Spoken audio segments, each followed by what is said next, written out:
Title: The Dragon's Lament. Author: Kelly Johnson. Narrated by Rachel.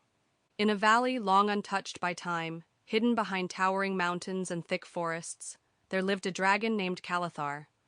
His home was a place where few dared to venture, where the earth was thick with ancient magic, and the air was so crisp it felt as though the very winds had existed before the world itself.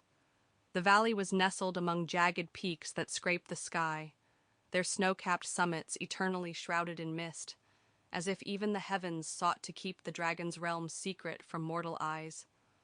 The forests that encircled the valley stretched for miles, their ancient trees so tall that their tops disappeared into the clouds, their gnarled branches intertwined like fingers in a never-ending dance.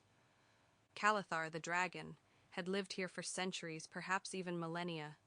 He was ancient, older than the kingdoms that sprawled beneath the stars, older than the first kingdoms of men, elves, and dwarves.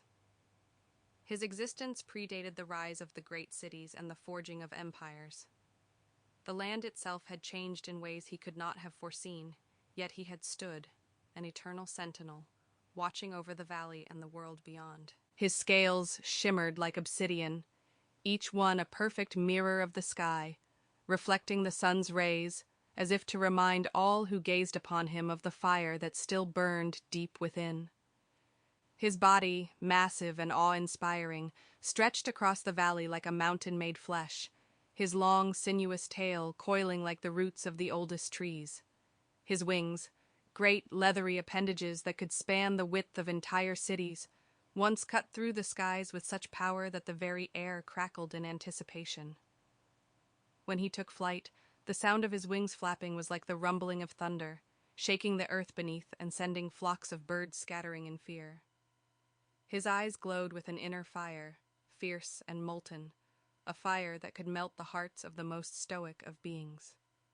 There was a wisdom in those eyes, an ancient knowledge that few could fathom, knowledge of the earth, the heavens, and the space between them. It was said that to look into his eyes was to gaze into the soul of the world itself. Yet despite the majesty of his form, there was a deep sorrow in Calathar, a sorrow that lingered far longer than his mighty wings had flown, or his roars had echoed across the mountains. It was a sorrow born of time, of watching the world he had once protected slip further from the balance he had fought so tirelessly to maintain. The years had worn away at his spirit, and as the ages passed, he had watched as the creatures of the land, humans, elves, dwarves, grew and changed. They had built cities and kingdoms, crafted weapons and... Sample complete. Ready to continue?